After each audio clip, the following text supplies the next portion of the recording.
जय श्री राम। ये वीडियो है 8th स्टैंडर्ड के बच्चों के लिए जो 7th से 8th में गए हैं। उन सभी का ट्यूशन प्लानिंग, और जैसे मैंने पहले भी अपन लोगों ने डिस्कस किया है कि 8th में बहुत सारे कॉम्पिटिटिव एग्जाम्स रहते हैं, पूरा भरता रहता है एकदम। जितना 9th में नहीं आएगा 10th में नहीं आएगा उतना ज़्यादा। तो उन सभी के बारे में अपन डिस्कस करेंगे। जल्दी से शुरू करते हैं। ठीक, 8th का ऑफकोर्स सबसे ज़रूरी एग्जाम जो अपने प्राइमरी टारगेट्स रहेंगे, 2 एग्जाम्स हैं, वो है नवोदय और गवर्नमेंट स्कॉलरशिप। क्वालिफाई करना पहली बात तो बहुत मुश्किल पार्ट है। गवर्नमेंट स्कॉलरशिप का जो एग्जाम है वो उसमें भी कुछ बहुत ही लेस नंबर ऑफ स्टूडेंट्स होते हैं। नवोदय में भी अगर उधर वैकेंट सीट्स अवेलेबल हो जेएनवी में, जवाहर नवोदय विद्यालय में, तब जाकर के सिलेक्शन होता है। तो सिलेक्शन का पार्ट अपना जरूरी नहीं है, स्कोर अपने को अच्छा लाना है। We need to score at least 90% in both of this exams. मान लो नवोदय का 100 मार्क का पेपर है तो 90 से आगे लाना है। स्कॉलरशिप अगर 300 मार्क का एग्जाम है तो अपने को उसमें लेट्स से 270 से ज़्यादा लाने हैं। स्कोर पे काम करना है, सभी को उतना आना चाहिए। उस हिसाब से अपने को पढ़ाई करनी है पूरे साल में। ठीक, नवोदय और स्कॉलरशिप की अगर अपन बात करें, कौन से ऐसे सब्जेक्ट्स हैं जो इन दोनों ही एग्जाम्स में कॉमन है, तो वो है मैथ्स, मेंटल एबिलिटी और इंग्लिश। ये इतना ही रहता, साइंस नहीं रहता किसमें, नहीं साइंस नहीं रहता। तो और कुछ रहता है। हाउ स्कॉलरशिप में रहता है जी मराठी का ग्रामर, मराठी का कॉम्प्रहेंशन, लेखक और लेखिकाओं की सूची, कवि और कवियत्री। और सिमिलरली नवोदय में मराठी तो नहीं लेकिन होता है हिंदी। तो ये 3 सब्जेक्ट्स तो दोनों में कॉमन है। Maths, mental ability, English. क्या क्या है मेंटल एबिलिटी और इंग्लिश तुम सभी को भी आइडिया है। 7th से हो तुम लोग मेरे पास में। जियो पॉलिटिक्स वगैरह का भी बहुत आइडिया है जो मैं आगे डिस्कस करने वाला हूँ। तो अपने को बस काम करना है अलग से हट के हिंदी और मराठी में। इनफैक्ट तुम में से भी 90% वो बच्चे हैं जिन्होंने मई के मंथ में इम्प्रूवमेंट का मैथ्स का कोर्स या ओलंपियाड का मैथ्स का कोर्स मेरे पास किया। तो तुम्हारा ऑलरेडी 8th का 9th का मैथ्स काफ़ी सारा खत्म है। 9th का भी बहुत सारे बच्चों का खत्म हो चुका है मैथ्स वगैरह। तो बहुत ऐसा कुछ दिक्कत आना नहीं चाहिए। हालांकि स्टिल इन द केस में बहुत बेसिक से ही पढ़ाऊंगा। मैथ्स जो है ट्यूशन में, मैं पहले ये नोटिफाई कर देता हूँ, मैथ्स शुरू होगा ट्यूशन के अंदर 10 जून के बाद। ट्यूशन शुरू होने वाली है, कोर्स शुरू होने वाला है 13 जून से, 10 जुलाई के बाद। मैथ्स जो है ट्यूशन में शुरू होगा 10 जुलाई के बाद। तब तक एक सिंगल लेक्चर भी नहीं होगा। तब तक होगा जरूर ये कि जिन बच्चों ने सवर में इम्प्रूवमेंट का कोर्स नहीं किया, जिन्होंने ओलंपियाड का कोर्स नहीं किया, या फिर जो न्यू एडमिशन है, ये 3 पॉसिबिलिटीज है। इन बच्चों को तो 8th का मैथ्स नहीं आता, वो तो अभी बस 8th में गए हैं। तो इनके लिए यूट्यूब चैनल पे, इसी पे SRBP पे जो है मैथ्स इम्प्रूवमेंट का पूरा कोर्स अपलोड कर दिया जाएगा वापस से। ठीक है, सब कुछ पढ़ा दिया जाएगा। तुमको करना ये है, जो भी न्यू एडमिशन है, जिनको मैथ्स में उतना कॉन्फिडेंस फील नहीं होता, उन सभी बच्चों को करना ये है कि 13 जून से 10 जुलाई तक, जब तक ट्यूशन में मेंटल एबिलिटी और साइंस चल रहा होगा बहुत ज़्यादा, उस दौरान रोज घर पे जाके, ट्यूशन के अलावा, स्कूल के अलावा, रोज घर पर जाके, रोज जो मैथ्स इंप्रूवमेंट का कोर्स है यूट्यूब पे जितना भी अवेलेबल है, रोज का रोज डेली बेसिस पर अपलोड होगा। रोज 1-1.5 घंटा को करना है, सीखना है, up to 10th July. 10th जुलाई से वापस बेसिक से शुरू होगा। बस ये ना हो जाए कि 90% बैच में के बच्चे अपने से जल्दी आंसर दे देते हैं, मेरे को तो उतना फास्ट आता ही नहीं, या भैया भी थोड़ा सा फास्ट पढ़ा रहे हैं मैथ, कभी ऐसा हो सकता है एक आधे बार, तो मेरे को वो समझा नहीं। तो ये केस ना हो, इसके लिए जरूरी है कि 10 जुलाई के पहले तक तुम मैथ्स का इम्प्रूवमेंट का कोर्स खत्म कर जाओ। ठीक, वापस आते हैं अपन नवोदय और स्कॉलरशिप के एग्जाम्स पे। बहुत चिल्लरी है, अपने लिए कर लेंगे तो पूरा साल भर में cover of course. IMO NSO और एक एग्जाम है MTSC का एग्जाम वापस प्राइवेट है। नाम जरूर है महाराष्ट्र टैलेंट सर्च एग्जाम। कैसा लगता है महाराष्ट्र गवर्नमेंट का कुछ है क्या? नहीं, महाराष्ट्र गवर्नमेंट का इन सभी में से बस गवर्नमेंट स्कॉलरशिप का एग्जाम है। नवोदय सेंट्रल गवर्नमेंट का एग्जाम है। NMTC IOQM IOQJS, तुम सभी को इन्फॉर्मेशन वेल अच्छे से मैसेज पता है इन सभी का। VVM, ये सारे के सारे सेंट्रल गवर्नमेंट के एग्जाम्स हैं। ठीक, IMO NSO और MTSC प्राइवेटली कंडक्ट किए जाते हैं। कुछ खास इनका प्रिपरेशन अपन जोर वगैरह जबरदस्ती नहीं करना है कि मेरे को ये क्रैक करके लेना है। क्रैक कर भी लिया तो ये किधर काम नहीं आएगा करियर में, काम बाकी सारे एग्जाम्स जरूर आएंगे। अटेम्प्ट भी किया हो तो बहुत सारा आएगा। ठीक, अगेन जो बच्चे एक्सेप्शनल एबिलिटी रखते हैं उन बच्चों को मैथ्स में IMO NMTC IOQM इन लोगों का NMTC IOQM का तैयारी करवाया जाएगा। जो बच्चे साइंस में बहुत ज़्यादा एक्सेप्शनल एबिलिटी दिखाते हैं उन लोगों को VVM का और IOQJS जूनियर साइंस ओलंपियाड का फर्स्ट स्टेज और विद्यार्थी विज्ञान मंथन का पहला, दूसरा, तीसरा 3 स्टेजेस रहते हैं। तीनों का बहुत रोबस्ट और बहुत तगड़ा प्रिपरेशन करवाया जाएगा। ठीक है, तो कोई वैसे VVM के बारे में अभी तक पता नहीं है। हालांकि ये एक ऑफिशियल NCERT का ऑफिशियली CBSE का एग्जाम है। स्टिल इसके बारे में बहुत ज़्यादा अवेयरनेस स्कूल्स में भी नहीं है। ठीक है, कोचिंग को तो छोड़ी, तो अभी तक स्कूल्स में ही नहीं पहुंचा है। बस जो जवाहर नवोदय विद्यालय होते हैं, औरंगाबाद में केंद्रीय विद्यालय है, ऐसे केवीज रहते हैं, तो वहाँ पे VVM का एग्जाम चलता है, बच्चों का फॉर्म भरा जाता है। बाकी बहुत ही कम प्राइवेट स्कूल्स वगैरह है जहाँ पे उसका फॉर्म भरा जाता है, अपने को देना है। कमिंग टू सब्जेक्ट्स में अपन बात करें तो साइंस और मैथ्स एज यूजुअल तुमको पता है क्या पढ़ाया जाता है, रोबस्टनेस क्या रहता है, हर एक चैप्टर बहुत ज़्यादा डिटेल में चले जाता है, हर एक सिंगल चैप्टर से जुड़ा हुआ नेक्स्ट ईयर में 9th में कुछ अलग है। जैसे कि 8th में एक चैप्टर रहता है cell the fundamental unit of life, same chapter 9th में भी है, same chapter 10th state board में भी है, थोड़ा सा और डिटेल ऐड होता है as we move on higher classes.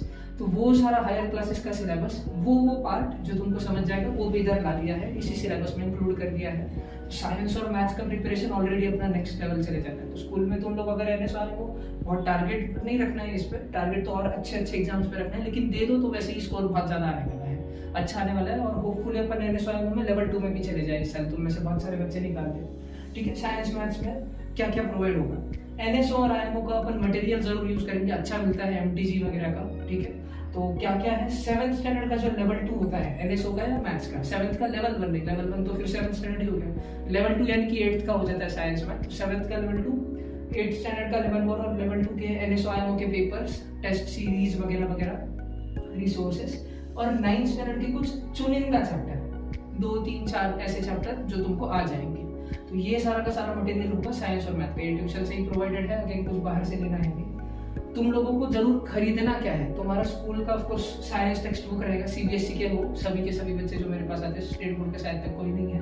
CBSE के जितने भी बच्चे अपने अपने स्कूल का टेक्स्ट बुक है, किसी के स्कूल में कॉर्डोवा है, किसी में ऑक्सफर्ड है, किसी में NCERT है, चलता है। चैप्टर्स तो सेम ही है, 19-20 कंटेंट का फर्क रहता है थोड़ा बहुत, तो वो ट्यूशन में तो तुमको पता है सबका सब कवर हो ही जाएगा, विद फाउंडेशन कवर हो रहा है। टेक्स्ट बुक में जितना है स्कूल के उससे ज्यादा और डिटेल में कवर हो जाता है, तो अलग से कोई रिक्वायरमेंट है नहीं। सेकेंडली, सभी को ये बुक परचेस करना है, 8th स्टैंडर्ड का स्टेट बोर्ड का SSC का साइंस का टेक्स्ट बुक लेना है। क्यों लेना है, क्योंकि अपन आज से ही 9th स्टैंडर्ड में अगले साल जो एग्जाम अपने को देना है होमी पापा का एग्जाम, उसकी तैयारी अपन आज से शुरू कर रहे हैं। 9th के होमी पापा के एग्जाम में ऑफिशियली वेबसाइट पे लिखा है कि 7th का टेक्स्ट बुक, 8th का टेक्स्ट बुक और 9th का टेक्स्ट बुक आता है। ऑफ कोर्स कहने के लिए उन्होंने 7th 8th 9th का है, मेरे को पता है बच्चों को, जिन लोगों ने तुम्हारे सीनियर्स ने पिछले साल प्रिपरेशन किया, 10th का भी 50-60% सिलेबस आ जाता है, 10th का भी।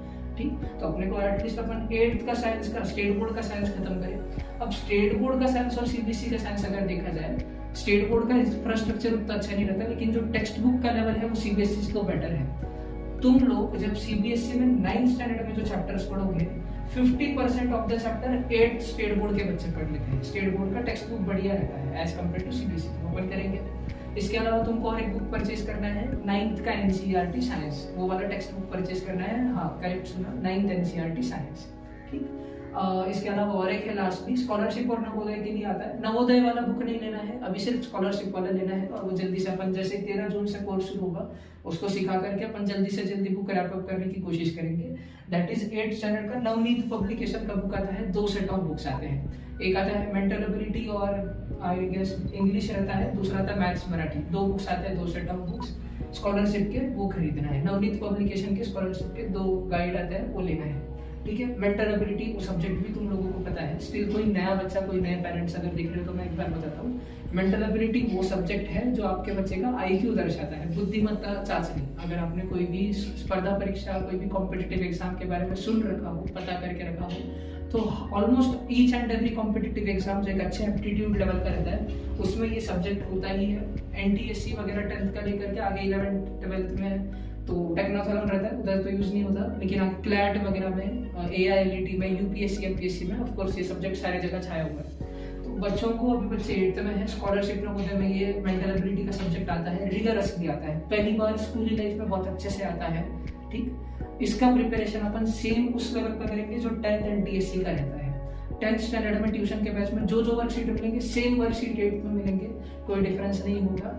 ये भी नहीं है कि बच्चों को कुछ ऊपर से चले जाएगा, सारा का सारा समझ नहीं आएगा, बहुत इजी टू अंडरस्टैंड सब्जेक्ट है। 1-2 क्वेश्चन आप करवाओ और फिर 100 क्वेश्चन की बस प्रैक्टिस करवानी होती है, वो हो जाएगा। Coming to third point, SST GK और जियोपॉलिटिक्स। SST भी अगर मैं कहूँ, बच्चों के टेक्स्ट बुक अलग है, अलग अलग स्कूल के अलग अलग टेक्स्ट बुक होते हैं, चैप्टर सेम ही होते हैं, सीक्वेंस थोड़ा सा चैप्टर का इधर उधर हो जाता है, मोर और लेस चैप्टर सेम रहते हैं, 19-20 का फर्क होता है। तो ट्यूशन में वो वाला SST कवर हो जाएगा। बच्चों को जियोपॉलिटिक्स का भी अच्छा खासा आइडिया है, अगर नहीं है तो 6th और 7th वाला एक वीडियो मैंने डाल के रखा है, उसमें जियोपॉलिटिक्स थोड़ा बहुत समझाया है क्या है, आप उधर से देख सकते हो। ठीक, जियो पॉलिटिक्स ऑफ कोर्स सिखाया जाएगा। एक बुक इसके लिए रेकमेंडेड है, हालांकि ये खरीदना नहीं है अभी, ये बस अभी ट्यूशन प्लानिंग में ही है कि करवाऊंगा कि नहीं करवाऊंगा। अगर साइंस मैथ्स मेंटल एबिलिटी करके स्कॉलरशिप और नवोदय का हिंदी और मराठी करके अपने को फुर्सत मिल जाती है, थोड़ा टाइम मिल जाता है कभी, तो अपन जियो पॉलिटिक्स में राधा कृष्णन पिल्लाई की एक बुक आती है वो अपन करेंगे। हालांकि मैं नाम बता देता हूँ, किसी बच्चे को इंटरेस्ट बहुत हो। राधा कृष्णन पिल्लाई की बुक आती है दस स्पोक चाणक्य, तब जाकर के चाणक्य ने कहा। चाणक्य शायद नाम तो सुना ही है सभी ने, पिछले साल भी बहुत सारा बताया था उसके बारे में, उनके बारे में। ठीक, आगे चलते हैं अपन। इंग्लिश कॉम्प्रहेंशन और डेटा इंटरप्रिटेशन सिखाया जाएगा for Navodaya and scholarship exam. ठीक है, डेटा इंटरप्रिटेशन क्या है भैया? डेटा इंटरप्रिटेशन जो है टिल 10th के लेवल तक भी नहीं आता है, ये पहली बार आता है 12th स्टैंडर्ड में। अगर तुम लोग क्लैट का एग्जाम दो, CLAT common law aptitude test, law वगैरह के NID NIFT के एग्जाम्स दो, डेटा इंटरप्रिटेशन में तुम्हारे पास बहुत बड़े बड़े लेंथ ऑफ क्वेश्चंस दिए होते हैं। एक क्वेश्चन 12 लाइन तक जाता है और उसको धीरे धीरे पेशेंस के साथ पढ़ के तुमको सारी इन्फॉर्मेशन एक्सट्रैक्ट करना होता है। क्वेश्चन उसके नीचे 4-5 क्वेश्चन है वो सॉल्व करना होता है। तो ये पेशेंस तुम में डेवलप हो, इसलिए ये बस जरूरी है। बाकी इंग्लिश कॉम्प्रहेंशन तो बस नवोदय और स्कॉलरशिप के लिए मुझे करवाना है, मैं उतना करा दूंगा। तुम लोग इंग्लिश और कॉम्प्रहेंशन और डेटा इंटरप्रिटेशन में अगर बहुत एक्सेल कर जाओ तो तुम लोग NSOIMO के अलावा IEO that is international English olympiad, इसका भी फॉर्म अपने स्कूल से भर सकते हो। जिनके स्कूल में NSOIMO IEO का फॉर्म नहीं भरा जाता वो बच्चे अपने स्कूल एडमिनिस्ट्रेशन से रिक्वेस्ट करें, जल्दी ही वो प्रोसीजर वगैरह करके स्कूल वाले भर देंगे फॉर्म। ठीक है, हिंदी मराठी जो है मैं ये नोटिफाई कर दूं, पढ़ाया जाएगा, लेकिन ये सिर्फ स्पेसिफिक रहेगा JNV और स्कॉलरशिप, जवाहर नवोदय विद्यालय नवोदय की एग्जाम और स्कॉलरशिप के एग्जाम में स्पेसिफिकली जितना हिंदी, स्पेसिफिकली जितना मराठी आता है उतना ही पढ़ाया जाएगा, उससे ज्यादा नहीं, उससे कम नहीं। प्रीवियस ईयर के सारे क्वेश्चन पेपर्स नवोदय के 20-25 साल के, स्कॉलरशिप के पिछले 7-8 साल के जो भी अवेलेबल है, set A, set B, set C, set D, चारों सेट, वो सारा का सारा प्रोवाइडेड ट्यूशन से ही किया जाएगा। आपको अलग से कोई परचेस करना है नहीं। क्या क्या लेना है वो मैं वापस एक बार दोहरा देता हूँ। 8th स्टैंडर्ड का साइंस का टेक्स्ट बुक लेना है स्टेट बोर्ड का, 9th का NCERT का साइंस का टेक्स्ट बुक लेना है CBSE का NCERT का, और 8th का नवनीत पब्लिकेशन के स्कॉलरशिप के 2 बुक्स आते हैं। ये 4 बुक्स आप कोशिश कीजिए, 13 जून को ट्यूशन शुरू हो रहा है, उससे आप पहले ही परचेज कर लो। ठीक, लास्ट डे अगर मैं आऊँ, अपने दिमाग में हमेशा एक प्रोसीजर चलते रहना चाहिए। 8th के तो इतने सारे एग्जाम है, और भी बहुत है, लिखे नहीं है मैंने, और 1-2 इस पर चर्चा करने बाकी है, वो बता दूंगा। हालांकि अपने दिमाग में हमेशा एक सबकॉन्शियसली चलते रहना चाहिए। 9th स्टैंडर्ड में अपन जब जाएंगे तब अपने को होमी बाबा का एग्जाम और टेक्नाथलॉन का एग्जाम देना है। टेक्नाथलॉन जिनको नहीं पता है, फिलहाल के लिए मैं बताऊंगा भी नहीं। बहुत मैथ्स और बहुत ही तगड़ा लेवल का मैथ्स और बहुत ही तगड़ा लेवल का मेंटल एबिलिटी और बहुत ही ज्यादा रिक्वायरमेंट होता है डेटा इंटरप्रिटेशन का। इस बेसिस पे एग्जाम रहता है। उसका एक पेपर दिखा दूंगा ताकि झलक दिखना जाए, समझ आ जाए तुमको क्या है।